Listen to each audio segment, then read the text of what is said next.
Everyone was shocked by how tragically she died in the best years of her life. Today, we delve into another chilling case. Why was a beauty queen's life so tragically cut short?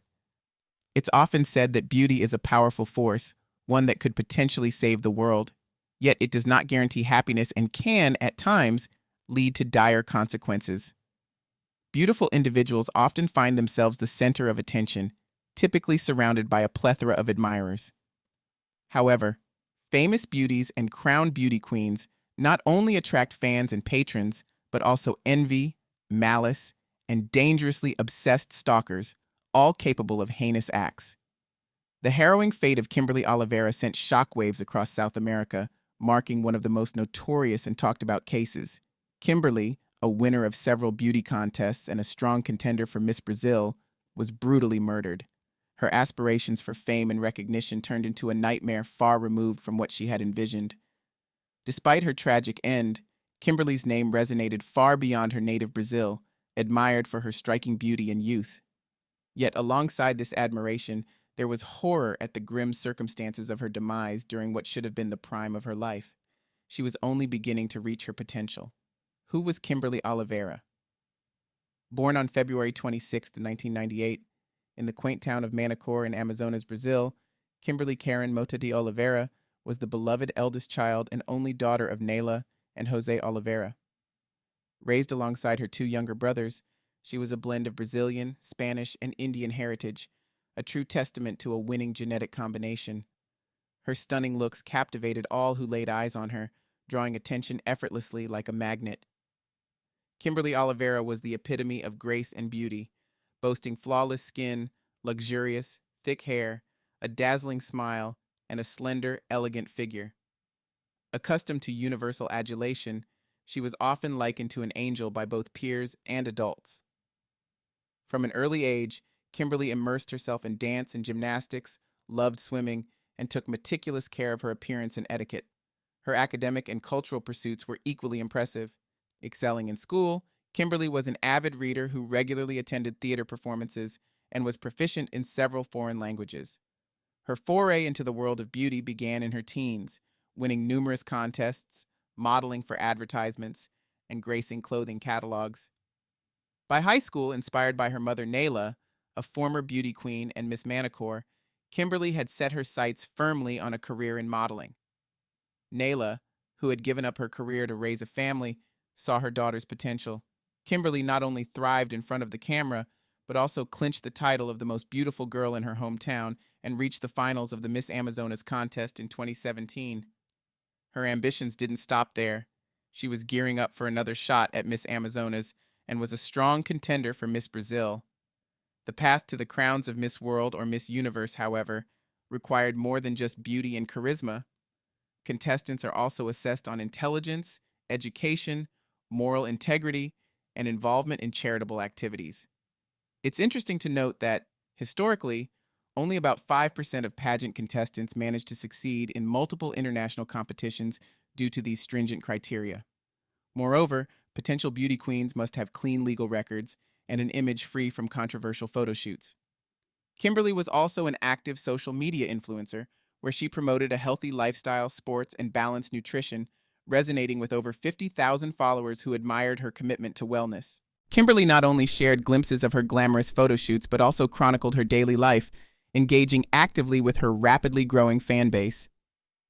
By 2019, her profile on a leading social network boasted over 80,000 followers.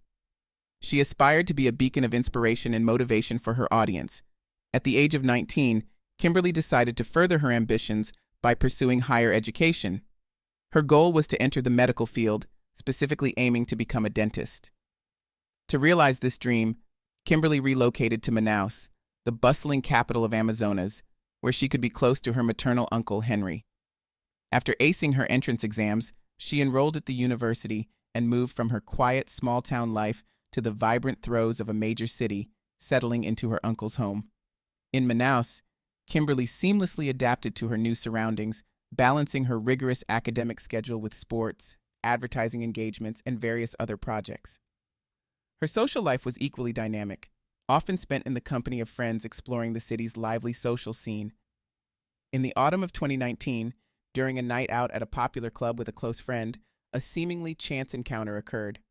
A handsome young man named Rafael Fernandez Rodriguez approached Kimberly, expressing a desire to get to know her and offering to buy her a cocktail.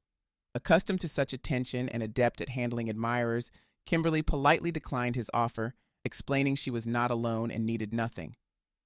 Rafael apologized and withdrew, leaving Kimberly unaware that this encounter was neither casual nor coincidental. He had been following her on social media for about a year, meticulously observing her activities without ever making direct contact until that fateful night.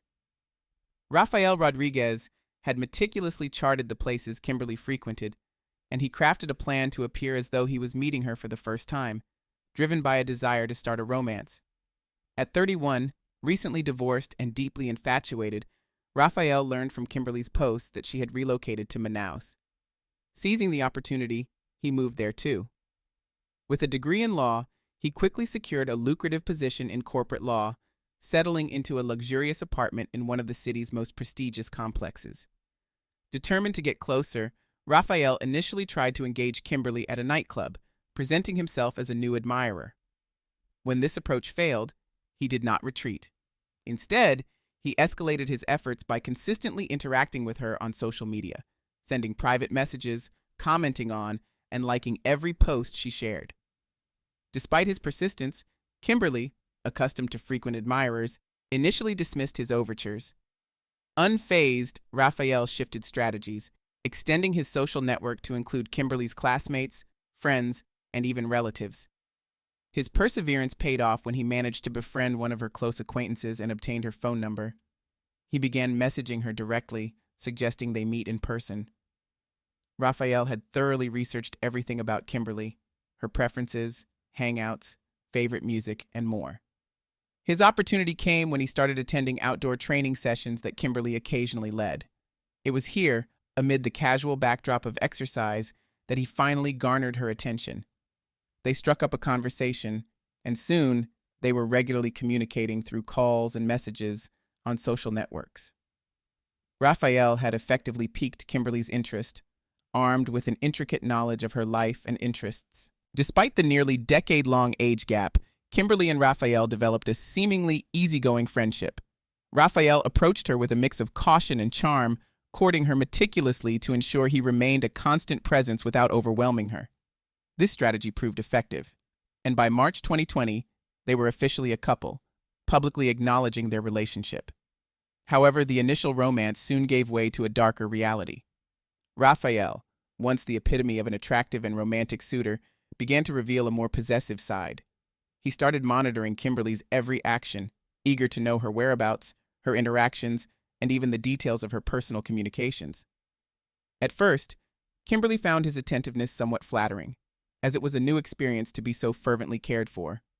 Yet, what began as amusing quickly turned oppressive. Rafael's behavior escalated from intrusive to aggressively controlling. He dictated which photos she could post online, when she could engage with her followers live, and even whom she should block or respond to on social media. The relationship strained under these demands. Kimberly attempted to establish boundaries, which led to intense arguments.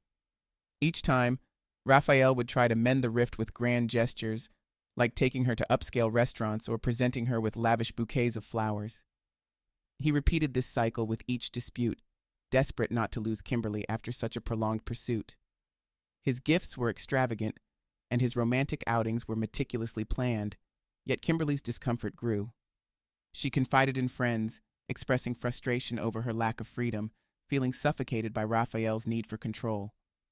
He restricted her interactions, especially with male peers, even seizing her phone to scrutinize her calls and messages. These invasions often culminated in dramatic confrontations, further entangling Kimberly in a web of control she had never anticipated. Rafael's temper escalated to the point where Kimberly began to fear for her safety. Her friends, witnessing the troubling signs, urged her to confront him and consider ending the relationship if his behavior persisted. Kimberly herself recognized that she couldn't forfeit her aspirations, a burgeoning modeling career, academic achievements, international travel, fashion shoots, and the lure of fame, for a tumultuous relationship with someone who saw her not as a partner, but as a possession. By early May 2020, after enduring 2 grueling months with Raphael, Kimberly resolved to end the relationship. The challenge was doing so without inciting his anger. She planned to find the perfect moment to break the news, but the urgency of the situation made waiting untenable. On May 10th, as Brazil celebrated Mother's Day, Kimberly faced a poignant reminder of her familial bonds. Traditionally, she would have visited her mother, but the COVID-19 pandemic's travel restrictions made that impossible. Instead, she posted a heartfelt tribute on social media to her mother, who was then hospitalized with cancer. Later that day, Kimberly joined Raphael and some friends for a run in the park. To outsiders, the couple appeared congenial, devoid of any visible discord. Only Kimberly's closest friend was privy to her decision to sever ties with Raphael that evening. In the afternoon, she informed her Uncle Henry that she would spend the remainder of the day with her best friend Gabriella, but planned to return home to sleep. She called Henry again later, requesting he leave the front door unlocked, as she had forgotten her keys, and assured him she would be home by midnight. Trusting in her safety, Henry complied and retired for the night, unaware of the significant change looming in Kimberly's life. In the safety of her friend's home that evening, Kimberly rehearsed the words she planned to say to Raphael, aiming to convey her feelings without inciting his anger, a challenging task given his volatile nature. After multiple attempts, she finally crafted the delicate phrases needed for the crucial conversation. Around 9 o'clock, Raphael pulled up in his brand-new white Audi. With a reassuring smile, Kimberly waved goodbye to Gabriella and joined Raphael in the passenger seat. Tragically, that was the last time anyone saw her alive. The following morning, May 11th, alarm bells rang for Uncle Henry when he discovered that Kimberly had not returned home. It was out of character for her not to inform him of her plans, especially if she intended to stay out overnight. His initial attempts to reach her were met with her phone being switched off, prompting further concern. Henry's next call was to Gabriella, who confirmed that Kimberly had left with Raphael the previous evening and had not been in contact since. Attempts to reach Raphael also led nowhere. His phone went unanswered, intensifying the mystery. As the morning progressed, it became evident that Kimberly had also missed her university classes, a first for her. By noon, with no sign of his niece and growing anxious, Henry approached the police to report the couple's disappearance. However, the authorities dismissed his concerns, suggesting that as adults, Kimberly and Raphael could travel freely without notification. Unsatisfied with the police's response, Henry and Kimberly's friends initiated their own investigation. They first visited Raphael's apartment, only to find it deserted, his car missing from its usual spot. Despite appearances suggesting the couple might have left together, those close to Kimberly were certain she would never vanish without notifying someone. By day's end, with no progress and growing desperation, Henry contacted his sister Nayla, reluctant to add to her distress as she battled a severe illness, but compelled by the circumstance. He tried to offer reassurance, stressing Kimberly's usual cautiousness and her avoidance of trouble, even though deep down, he feared something was amiss. He conveyed their efforts and promised to keep searching, holding on to hope that Kimberly would soon be found safe. As the search for Kimberly intensified, her friends took to social media, sharing her photos across various platforms and groups, appealing for any information on her or Raphael's whereabouts. Given her popularity, the news of her disappearance quickly went viral, with thousands of her followers rallying to aid in the search. Despite these efforts, no immediate leads emerged. The police response gained momentum on May 12th, nearly 2 days after the couple was last seen. Authorities finally secured a search warrant for Raphael's apartment, suspecting it might hold key evidence about the pair's whereabouts. What they found inside the locked apartment left everyone aghast. Upon forcing entry, officers discovered Kimberly's body in one of the bedrooms, tragically beyond help. Her lifeless form was on the floor, draped with a sheet, amidst a large pool of her own blood. The scene was grim, with bloodstains splattered across the bed and smeared across the carpets and floors of nearly every room, indicating a frantic attempt by the assailant to manage the aftermath. In a desperate bid to delay discovery, the perpetrator had turned the air conditioner to its maximum setting, hoping to slow the decomposition process. Forensic analysis revealed 4 stab wounds on Kimberly's body, 2 in the chest and 2 in the neck. The murder weapon, A large kitchen knife stained with blood and bearing clear fingerprints was carelessly discarded in the adjacent room. The lack of defensive wounds or signs of struggle suggested a sudden, unexpected attack, catching Kimberly completely off guard. The scene painted a horrifying picture of her final moments, sparking a wave of shock and mourning among all who knew her. The violent attack seemingly began on the bed, where initial blows were struck, but concluded tragically on the floor with a fatal slash to Kimberly's neck, severing her carotid artery. In the aftermath, Raphael, the apartment owner, was conspicuously absent. His personal belongings, including documents, bank cards, and car keys, were missing, indicating a hasty departure. Once a missing person, Raphael was now the primary suspect in the heinous crime. The urgent question was where he might be and whether he had already fled the country. Forensic analysis swiftly confirmed that the fingerprints on the murder weapon belonged to Raphael. No evidence of any third party in the apartment was found, solidifying the case against him. Alerts with Raphael's description were immediately distributed to police stations across the state and shared extensively on social media, urging the public to report any sightings and stressing the urgency of capturing a dangerous fugitive. A particular focus was placed on locating the white Audi Raphael was last seen driving. Detectives worked around the clock, sifting through numerous tips from the public. On May 13th, a breakthrough came when a white Audi was discovered wrecked in a ditch along a remote roadside in the neighboring state of Tragically. Surveillance footage captured Raphael driving erratically at high speeds before the car swerved off the road and overturned. The condition of Raphael post-crash was unclear, as was his subsequent whereabouts. There were rumors he might have attempted to escape to Venezuela. Investigators soon learned that a severely injured Raphael was assisted by a passing driver and taken to a nearby town following the crash. There, he hastily withdrew nearly all his funds from a local bank and took a taxi towards the border town of Boa Vista, signaling a desperate bid to flee the country. Raphael, desperate to evade justice, attempted to cross into Venezuela on foot. Unfortunately for him, the tightening restrictions due to the worsening COVID-19 situation thwarted his escape, as he was denied passage at the border. While he could have attempted to disappear into the bustling city of Boa Vista, home to nearly 300,000 residents, he chose a more secluded refuge. Detectives learned that instead of blending into the urban environment, Raphael opted for the solitude of the dense forest, hiding in a small hut skillfully camouflaged by its surroundings. His capture, however, was far from straightforward. When police located him after days of searching, they were ambushed by machete-wielding men whom Raphael had enlisted from the local population for protection, compensating them handsomely. Despite the initial aggression, the confrontation was diffused without bloodshed.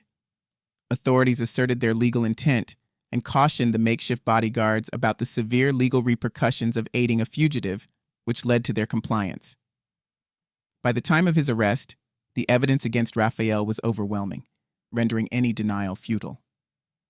Surveillance footage had captured the sequence of events. Kimberly entering his car, both arriving at his apartment, and later, Raphael leaving the building alone, his demeanor unsettlingly calm. Under the mounting evidence, Raphael conceded his guilt, but offered a peculiar account of the day's events.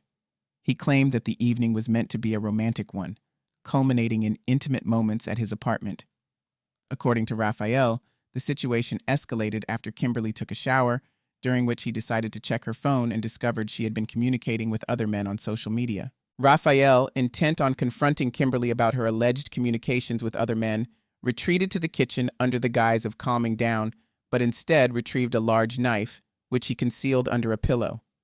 He maintained that his intention was not to harm her, but to wield the knife only as a threat if she attempted to deceive him. When Kimberly emerged from the shower and relaxed on the bed, Raphael immediately accused her of infidelity. Her response, a dismissive smile and a denial of speaking to any men, enraged him further. Convinced she was mocking him, he lost control and swiftly stabbed her twice in the heart. Before she could react or defend herself, she fell to the floor, where Raphael delivered 2 more lethal blows to her neck. In the aftermath, overwhelmed by the gravity of his actions, Raphael attempted to conceal his crime. He quickly realized the futility of removing the body without detection and instead covered it with a sheet, and cranked up the air conditioner to preserve the scene as long as possible. Kimberly's best friend, Gabriella, provided testimony that painted a starkly different picture. She confirmed that Kimberly had resolved to end the relationship that evening due to Raphael's aggressive and unstable behavior. Gabriella emphasized that Kimberly had meticulously prepared her words, cautious of provoking Raphael's volatile temper. Furthermore, she contended that Kimberly would never have been intimate with Raphael knowing she intended to leave him, nor would she provoke him about other men, given his unpredictable outbursts. Corroborating Gabriella's depiction of Raphael's character was his ex-wife, who testified about his cruel disposition and history of uncontrollable anger, which were primary factors in their divorce. The only dissenting voice was Raphael's mother, Fatima, who portrayed her son as a fundamentally good person, wrongfully provoked into committing his crime. She attributed blame to Kimberly, her ex-daughter-in-law, and others, suggesting they had pushed Raphael towards his desperate actions. The tragedy surrounding Rafael Rodriguez extended beyond the courtroom. His father, devastated by the monstrous actions of his son, met a tragic end before the trial could commence. Though his widow claimed it was an accidental fall onto train tracks due to illness, surveillance footage indisputably showed the elderly man stepping deliberately in front of an oncoming train. In court, Raphael's defense team pursued an insanity plea, causing repeated delays with requests for new psychiatric assessments. However, Raphael was ultimately found competent to stand trial. The proceedings finally began in October 2021, a year and a half after the murder. Despite the damning evidence, Raphael received a shockingly lenient sentence of 14 years, which was later reduced by a year. This decision stemmed from the defense's argument that he had acted in a fit of rage, significantly reducing what many expected to be a life sentence. On the sentencing day, October 28th, another sorrowful event unfolded. Kimberly's mother, Nyla Oliveira, who had been battling cancer, passed away. She had been following the trial via video calls from her hospital bed, clinging to life in a severely weakened state. Just hours after Raphael's sentencing was pronounced, she succumbed to her illness. Within a span of less than 2 years, the Oliveira family mourned the loss of both Kimberly and Nyla, a devastating double tragedy. Meanwhile, amidst the grief and turmoil, Raphael's mother steadfastly planned to await her son's eventual release from prison, clinging to the remnants of her fractured family. Don't forget to hit the like button if you found today's story compelling, and subscribe for more eye-opening content. Share your thoughts in the comments below. Your insights make our community stronger. Let's keep the conversation going and spread awareness by sharing this video. Together, we can shed light on stories that matter.